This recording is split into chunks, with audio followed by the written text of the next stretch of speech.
after football, you jumped right into media and stuff. Yeah, that's a balance that I'm still figuring out, if I'm being honest, the family piece of it, traveling and all of that stuff. And that's the one thing you learn. I've been now retired 4 years, and you're trying to figure it out, because that's the one thing, to make it to the heights that we've made it, all you've known is to put your head down and work. Yep. So when I retired, my fear was, if I don't do anything, like, I'm gonna lose myself. And I'm like, I don't want to be in that position, because I'm so accustomed to having something to do and going.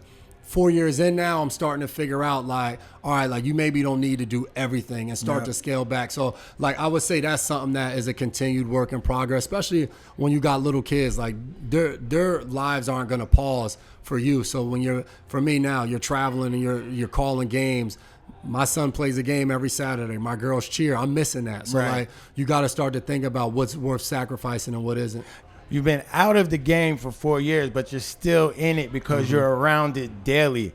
How has your perspective on the game changed, like, as far as, like, rules and, you know, obviously when you came in, it was a more physical game, and how it has to be played and the different technicalities. So let me get your PhD opinion on that. It's different. And I think the one thing you saw is, when I came in the league, the best quarterbacks were Phillip Rivers, Tom Brady, Peyton Manning, Drew Brees. It was all of these guys that would pick you apart by knowing what you were going to be in pre-snap, and then just standing in the pocket, accurate throws, timing throws. By the time I was exiting the league, and even more now I'm playing against Lamar Jackson. I'm playing against totally Patrick Mahomes. Josh Allen took over our division when I was in New England and then in Miami. So when you're watching the game now, even now, Cam Ward comes in the league. There are no guys that are just standing in the pocket. Like, you don't see any quarterback now that can't run. Justin Herbert is a guy that's big. He's a pocket passer,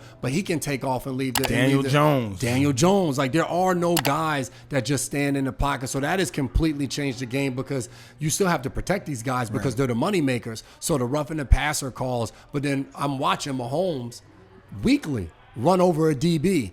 But then you go to knock him out, and now you get a flag. So, like, that part of the game is vastly different. I know for me in my position group, I was a safety for 12 years. I was a corner for 12 years, moved to safety my last year. Coming into the league now, I very much, because I was a willing tackler, could have been a safety from the start, because the Bernard Pollards that I was playing, the Cam Chancellors that was just taking people's heads off, you can't do that in the league anymore. Now everybody's playing with two high safeties, and the safeties are covering receivers as much as they are tight ends. So, like, you had to be able to move and cover now, opposed to back then you had the big hitters that were coming up trying to just take your head off, and you don't have that anymore. Podcasting for the masses, and I'm coming correct.